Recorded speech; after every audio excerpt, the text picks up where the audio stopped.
आप सभी को प्रभु यीशु मसीह के नाम में जय मसीह की। परमेश्वर का हम धन्यवाद देते हैं कि आज की शाम जवानों के नाम प्रोग्राम को लेकर के फिर हम आपके सामने उपस्थित हैं और प्रभु का हम बहुत बहुत धन्यवाद करते हैं और ये विश्वास करते हैं कि आप अपने घरों में बेहद आनंद के साथ प्रभु की महिमा कर पाते हैं और प्रभु आपको इसके बदले में बड़ी बरकत दें, बड़ी आशीष दें। और आज के दिन हम बात करने चाहेंगे उस टॉपिक के ऊपर जो शायद ही कोई इससे अछूता रहा हो, चाहे वो किसी भी वर्ग का व्यक्ति, उम्र का व्यक्ति हो, चाहे वो बच्चा हो, चाहे वो बुज़ुर्ग हो, चाहे वो जवान हो। हर व्यक्ति इस समस्या से जूझ रहा है और इस समस्या के बारे में आज हम बात करेंगे। वो हमारा पॉइंट रहेगा डिप्रेशन। तो इसके बारे में बातचीत करने के लिए हमारे साथ आज भाई सुशील जी बने हुए हैं, जय मसीह की भाई, और सिस्टर रोजी जी हैं, जय मसीह की सिस्टर जी। तो इन सब चीज़ों के बारे में हम बातचीत करके चलेंगे, खास करके ये डिप्रेशन होता क्या है, इसके लक्षण क्या क्या होते हैं और किस तरह से इससे बाहर आया जा सकता है। तो इन तमाम चीज़ों के बारे में आज हम बातचीत करेंगे। और सियोन टीवी का हम बेहद धन्यवाद करते हैं कि इस चैनल के माध्यम से हम आपके सामने आ पाते हैं और ऐसे जो टॉपिक आज की ज़रूरत है उस पर हम बात कर पाते हैं। सो प्रभु का हम धन्यवाद करेंगे और उससे पहले आइए हम शुरुआत करें सिस्टर जी से कि जो डिप्रेशन है उसकी परिभाषा जानकर चलेंगे ताकि हमारे दर्शकों को ये पता लग सके कि आखिर डिप्रेशन होता क्या है। आप सभी को जय मसीह की। डिप्रेशन अगर सिंपल भाषा में सोचा जाए तो तनाव, और डिप्रेशन को हम कह सकते हैं डिक्लाइनिंग स्टेट ऑफ माइंड। किसी भी चीज़ का ओवर स्ट्रेस डिप्रेशन है। जब किसी मनुष्य को इस बात का आभास हो जाता है कि वो चीज़ उसे प्राप्त नहीं हो सकती, जब किसी मनुष्य को इस बात का आभास होता है कि उसका जीवन उसकी योजना के अनुसार नहीं चलता, तब उसे डिप्रेशन होता है, क्योंकि वो उसको हर रोज़ हर पल सोचता है। ज़्यादा सोचने से, नकारात्मक सोच रखने से डिप्रेशन होता है जी।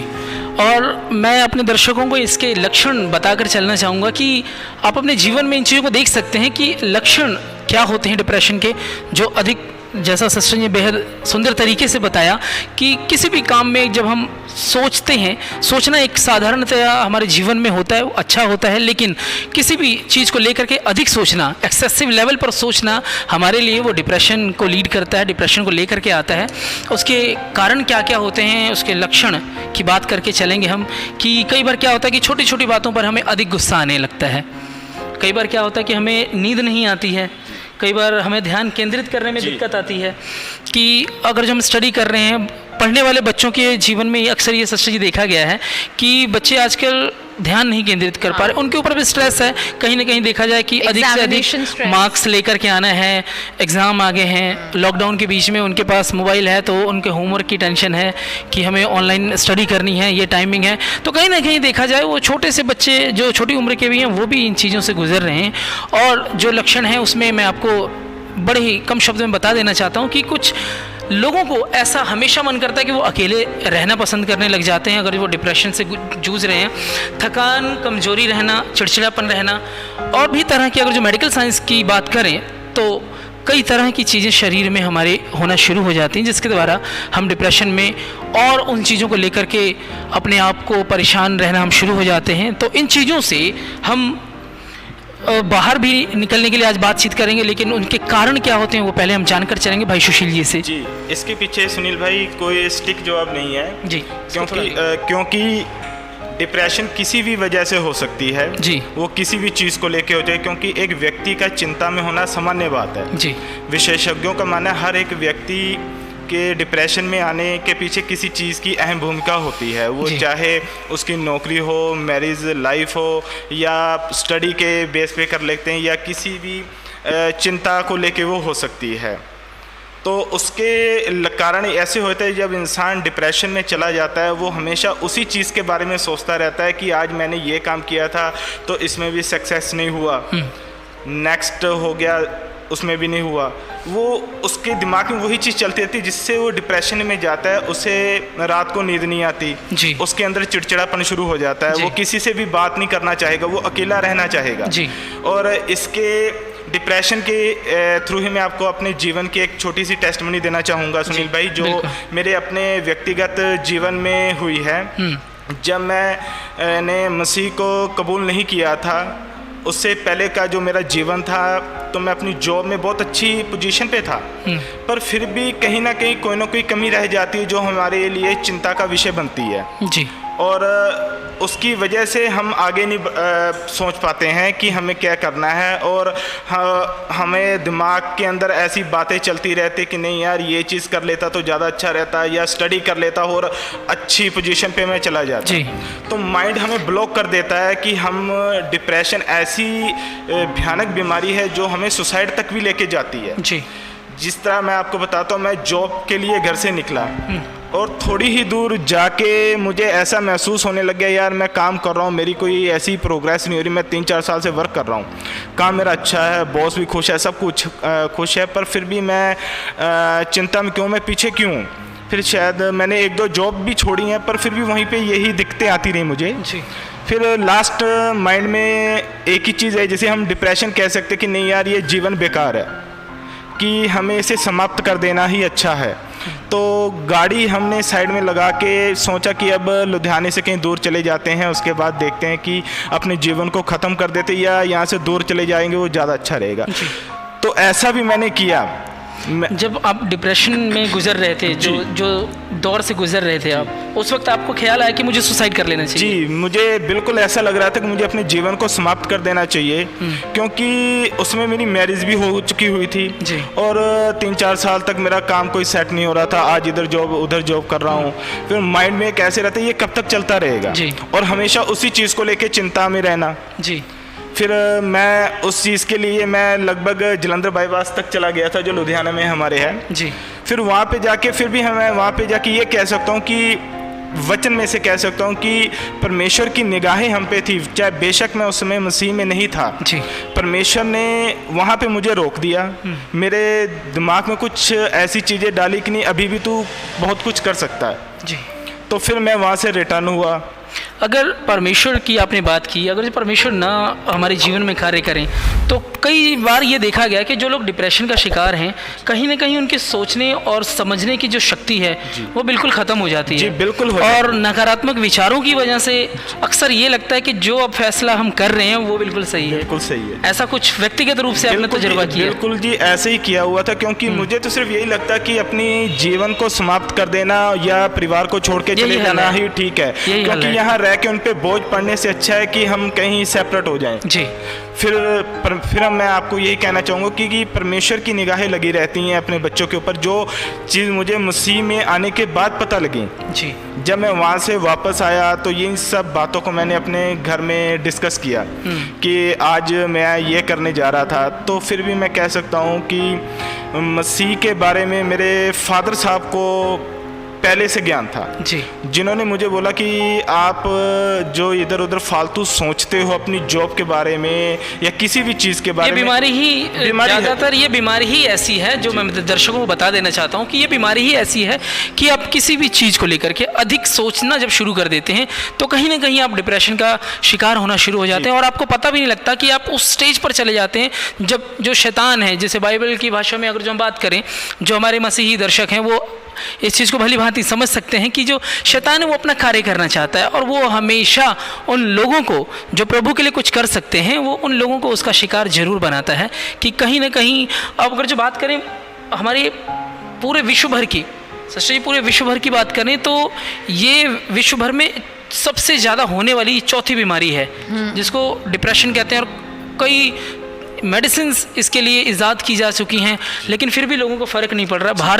भारत में अगर जो हम देखते हैं तो WHO के द्वारा आज की डेट में बहुत से जो मरीज़ उभर के सामने आ रहे हैं वो भारत से हैं, लेकिन प्रभु का धन्यवाद मसीह लोगों के लिए। सुनील भाई, मैं यहाँ पर एक बात शेयर करना चाहती हूँ। एक्चुअली इसके लिए मेडिसिन इफ़ेक्टिव इसलिए नहीं होती हैं क्योंकि एक ऐसी मेंटल स्टेट है जिसमें इंसान संतुष्ट नहीं होता अपने हालातों से। जी, वो सेटिस्फैक्शन की स्टेट से बाहर चला चुका होता है, उसे अपने जीवन से संतुष्ट और शांति दोनों ही चली जाती है, जिसके कारण वो डिप्रेशन की दलदल में फंसता ही चला जाता है जी। और वो अपने लिए मृत्यु का खोज करता है और मृत्यु के से ही भी उसको शांति तो नहीं मिलती है लेकिन उसे लगता है कि जिस जीवन से वो सेटिस्फाइड नहीं है उसका वो अंत ही कर दे। ये तो चीज़ें हुई कि क्या लक्षण हो सकते हैं, क्या कारण है। और ये डिप्रेशन की जब हम बात कर रहे हैं, इस वक्त भी कई लोग किसी न किसी तनाव से ज़रूर गुजर रहे होंगे और हमारी वीडियोस देख रहे होंगे। सो मैं प्रभु में उनके लिए शांति मांगता हूँ और चाहता हूँ कि प्रभु आपको डिप्रेशन से आज़ाद करें। और इसके बारे में हम बिब्लिकली भी जानकर चलेंगे और सांसारिक तौर से भी कि आखिर इन चीज़ों को सांसारिक तौर से लोग उबरने की कोशिश तो करते हैं, लेकिन जो हमारे मसीही लोग हैं वो इस बीमारी से, इस परेशानी से कैसे बाहर आ सकते हैं, इसके बारे में भी हम बातचीत करके चलेंगे। क्योंकि आज हर आयु का जो वर्ग का लोग है वो इस पीड़ा से गुजर रहा है। चाहे वो बच्चों की बात करें, उनको पढ़ाई की टेंशन है, चाहे जवानों की बात करें, उनको जैसा कि आपने अभी कमिटेड हो चुके थे आप अपनी सुसाइड को लेकर के कि मैंने सुसाइड करना ही करना है। क्योंकि ये प्रॉब्लम तभी आती जब जवान अपने करियर को लेकर के, अपनी जॉब को लेकर के, अपनी जॉब है तो उसमें इतनी टेंशन्स होती हैं, इतना तनाव है, उस चीज़ को लेकर के वो परेशान हैं, सैलरी कम है उस चीज़ के लिए वो टेंशन में है, परेशान हैं। तो कहीं ना कहीं वो अवसादों से घिरे हुए हैं। और बूढ़े लोगों को जो एक उम्र की सीमा से बाहर हैं, वो उन लोगों को इस बात की समस्या है कि हमारा जवान बच्चा नशों में फंस चुका है, हमारा जवान बच्चे की शादी नहीं हो रही है, हमारे जवान बच्चे अभी भी इधर उधर भटक रहे हैं, उनको घर बनाने की चिंता। तो कहीं ना कहीं देखा जाए वो भी इन चीज़ों को, भविष्य की बातों को लेकर चिंतित हो करके अपने शरीर को लोगों ने बिगाड़ रखा है। तो इससे हम बाहर कैसे निकलेंगे, इस बारे में बाइबल हमें क्या बताती है। सिस्टर जी, मैं आपसे शुरू करूंगा कि आपका क्या कहना है इस मामले में, क्या आप लोगों से कहना चाहेंगे किस तरीके से हम बाहर आ सकते हैं इस पीड़ा से। थैंक यू ब्रदर सुनील इस प्रश्न के लिए। मैं दर्शकों को ये बात कहना चाहती हूँ कि डिप्रेशन से हम हर मुमकिन तरीके से बाहर आ सकते हैं, क्योंकि बाइबल के नीति वचन 3:5 में लिखा है, तू अपनी समझ का सहारा मत लेना बल्कि संपूर्ण मन से यहोवा पर भरोसा रखना, तब वे तेरे लिए सीधा मार्ग निकालेगा। जब हम अपनी बुद्धि से अपने रास्ते को खोजते हैं तब हम गिर सकते हैं, लेकिन जब हम अपनी समझ नहीं उस परमेश्वर सृष्टिकर्ता की समझ को मांगते हैं तब वह हमारे लिए मार्ग निकालता है। जब हम इस पवित्र शास्त्र को पढ़ते हैं, वचनों का मनन करते हैं, तब वचन हमारे सारे डिप्रेशंस के बंधनों को तोड़ता है। लेकिन वचनों का मनन करने के साथ साथ हमें वचनों का अंगीकार करना चाहिए। जितना भी वचन पढ़ें, जितनी भी आयतें पढ़ें, उन पर मनन करें और उन पर चलें। परमेश्वर से प्रेम को बढ़ाएं, बल्कि डिप्रेशन के ऊपर मनन करना कम कर दें। ब्रदर सुनील, जब हम डिप्रेशन के ऊपर नहीं मनन करते और परमेश्वर के वचनों पर मनन करते हैं, तब हमारी mental state it is being found कि वो दिन ब दिन राइज करती है। मीन्स की कहने का ये है कि ज़्यादातर ध्यान हम उन बातों को ना सोच करके प्रभु की तरफ सोचें, प्रभु के लिए सोचें और प्रभु के वचनों पर मनन करें। ब्रदर सुशील, मैं कहना चाहती हूँ कि जिस परमेश्वर ने हमारी इस सृष्टि को बनाया, क्या वो हमारे जीवन को हमसे बेहतर नहीं बना सकता? जी रोजी सिस्टर, मैं इसके विषय में कहना चाहता हूँ कि जैसे डिप्रेशन में जैसे हमने कारण बताया कि किस वजह से वो हमें होते हैं, पर इससे निकलने के भी हमारे पास बहुत सरल से उपाय हैं जो हम कर सकते हैं। वैसे कई लोग, दुनियावी लोग या डॉक्टर कहते हैं एंटरटेनमेंट करिए या कुछ, मैं उन चीज़ों को पीछे करता हूँ क्योंकि मैंने जो रास्ता अपनाया मैं उसमें बहुत ही शांति पाता हूँ। जब मैं एक धार्मिक स्थल जैसे मसीह चर्च, अपना सियोन प्रे टावर चर्च, जब मैं इसके साथ जुड़ा, क्योंकि यहाँ पे आने के बाद मेरे अंदर से वो चीज़ें निकल गई जो मुझे उस बातों में दबाती थी कि नहीं ये तू नहीं कर सकता था, तो इससे आगे नहीं जा सकता था, क्योंकि बाइबल हमें आगे बढ़ना सिखाती है। और दूसरी बात ये है कि जो हमारे अच्छे पासवान हैं जो हमें एनर्जी देते हैं, पॉजिटिव एनर्जी देते हैं कि देखिए कभी भी जीवन के पीछे के बारे में सोचिए, मेरे पीछे क्या हो गया, आगे के लिए आप सोचते जाइए। और जब से लगभग मुझे 6 साल हो गए आते हुए, और मैं अपने जीवन में अब अगर पीछे के लिए सोचता हूँ तो मैं सोचता मैं कितना पीछे था, परमेश्वर मुझे पहले क्यों नहीं मिल गए। क्योंकि आज के टाइम में मैं अच्छी नींद भी लेता हूँ और खुशहाली से भी रहता हूँ और दिमाग में कोई बोझ नहीं है। क्यों? परमेश्वर हमें चला रहा है और हमें अब कह सकते हैं कि हमें कोई डिप्रेशन की प्रॉब्लम नहीं, क्योंकि ये सबसे सरल और सस्ता इलाज है कि हम अपने मन को आत्मिक उन्नति में बढ़ाते जाएं। जी, बिल्कुल सही कहा आपने ब्रदर कि अगर हम प्रभु को मानते हैं और कहीं ना कहीं हमें काउंसलिंग की ज़रूरत है, तो सियोन प्रार्थना भवन में pastor doctor RL Gupta ji की एक बड़ी खासियत है कि अगर किसी भी व्यक्ति को कोई ऐसी समस्या है तो यहाँ पर एक बड़ी अच्छी सुविधा है कि आप उतनी भीड़ में, ऐसा नहीं है कि वो केवल ऑनलाइन प्रार्थना कर देते हैं या सिर्फ स्टेज पर प्रार्थना करके लोगों को विदा कर देते हैं। अगर आपको कोई भी ऐसी व्यक्तिगत समस्या रहती है, उसके लिए एक बेहतर तरीके से उनकी ऑफिस में उनको बुला करके उनकी बात को रखा जाता है, उनकी बात को सुना जाता है। और एक बेहतर, मैं तो कहूँगा जो व्यक्तिगत मेरा तजुर्बा है कि एक बेहतर काउंसलिंग उनको दी जाती है प्रभु के वचन के द्वारा। क्योंकि आपने बिल्कुल सही कहा कि दुनियावी लोग, अगर जो हम साइकेट्रिक के पास इसका इलाज के लिए जो मनोचिकित्सक हैं उनके पास जाते भी हैं, तो वो कई सारी दवाइयाँ हमारे लिए लिख देते हैं, मेडिसिन लिख देते हैं, और साथ में आपने बताया कि एंटरटेनमेंट की, आप कुछ कॉमेडी शोज़ देखिए, एंटरटेनमेंट करिए, खुश रहिए। लेकिन वो सिर्फ एक कह लीजिए टेम्परेरी तरीका है जो कुछ समय के लिए शायद आपको खुशी दे सकता है, लेकिन परमानेंट इलाज चाहिए तो उसके लिए बाइबल से बेहतर, प्रभु यीशु मसीह से बेहतर मुझे नहीं लगता कोई इलाज है। और होना भी यही चाहिए कि हम अपने जिस भी चर्च में हम जाते हैं, हमारे जीवन में कोई समस्या है तो उसे, अगर हम कहीं अपने जीवन से उस डिप्रेशन को बाहर आना चाहते हैं, डिप्रेशन को दूर करना चाहते हैं, तो पहले उस कारण को जानें कि किस वजह से वो समस्या आपके जीवन में है और किस वजह से आप ओवर थिंकिंग कर रहे हैं, किस वजह से वो समस्या आई है। क्योंकि ये हमारी मानसिक बीमारी है, ये कोई बाहरी चोट नहीं है जो हमें पहुंचाई गई है जी, ये हमारे मन के द्वारा ही उत्पन्न की गई बीमारी है। अधिक सोचना, और उस सोचकर हम अपने आप को पाप की ओर ले जाते हैं, क्योंकि सुसाइड करना भी एक पाप है जो खुदा ने हमें बिल्कुल नहीं कहा कि हमें करना चाहिए। तो उन चीज़ों को लेकर के हमें पहले काउंसलिंग खुद भी करनी है, खुद भी हमें आगे आना है, अपनी प्रार्थनाओं में हमें आगे बढ़ना है। चर्च के पासबान के पास आएँ, उनसे बातचीत करें, अपनी समस्याओं को लेकर के एक बेहतर काउंसलिंग आपको दी जाएगी। आप उस काउंसलिंग जैसे वो सिखाते हैं उस तरीके से चलें। और बहन, आपने बताया कि किस तरीके से वचनों को लेकर के सिर्फ पढ़ें ना, उसे अंगीकार करें, उसे बोलें, अपना ध्यान अपने डिप्रेशन की ओर ज़्यादा न करते हुए प्रभु के वचनों की तरफ करें, ताकि आप प्रभु की ओर से भी आशीष को प्राप्त कर सकें। मैं आपके लिए पढ़ देना चाहूँगा पहला पतरस उसकी 5 और 7 को। उसमें लिखा है, और अपनी सारी चिंता उसी पर डाल दो क्योंकि उसे तुम्हारा ध्यान है। क्योंकि परमेश्वर ने हमें बनाया, इंसान की एक एक शारीरिक संरचना के बारे में वो बेहतर जानता है, चाहे वो बाहरी तौर से हैं, वो चाहे वो आंतरिक तौर से हैं। सो प्रभु का हम धन्यवाद करते हैं कि परमेश्वर हमें मिला। और भाई, आपने एक बड़ी अच्छी बात कही कि आप इस बात के लिए चिंतित थे कि प्रभु मुझे पहले क्यों नहीं मिल गया।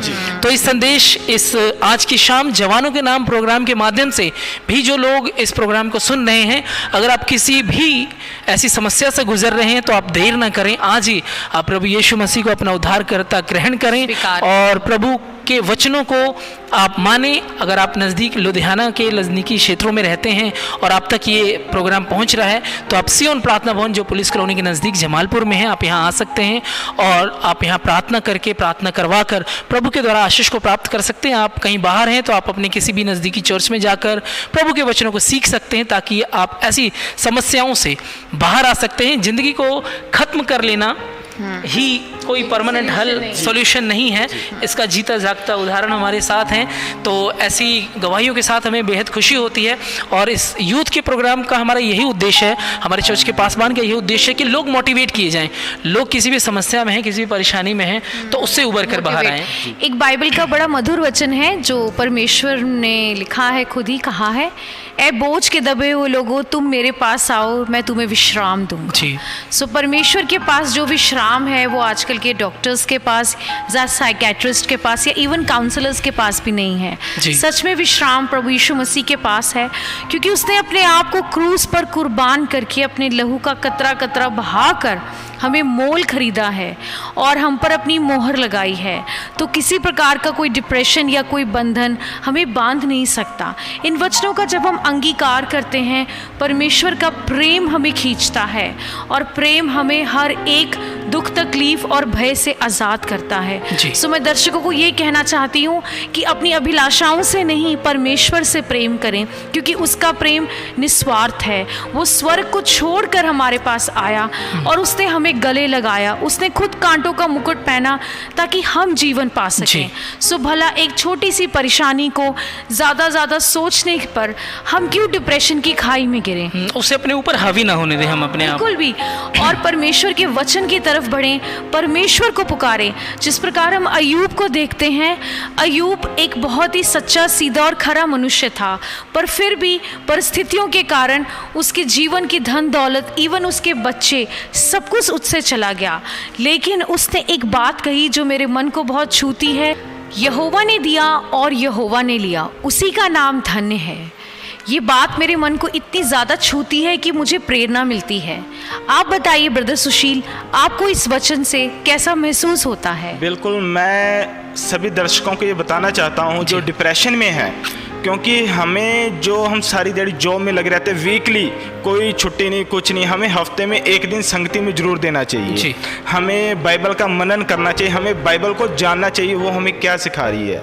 वो सबसे अच्छा है तरीका हमें जो डिप्रेशन से निकालती है। और हमेशा पैसे के पीछे हमें नहीं दौड़ना चाहिए, हमें परमेश्वर के वचन पे चलना चाहिए कि परमेश्वर का वचन हमें क्या कहता है। बिल्कुल सही कहा आपने, और मुझे लगता है कि आपकी बात से मुझे एक छोटी सी कहानी याद आती है, उसको बताकर मैं क्लोज करना चाहता हूं, क्योंकि समय हमें इजाज़त नहीं देता कि हम और ज़्यादा विस्तार से इस टॉपिक पे बात कर पाएँ।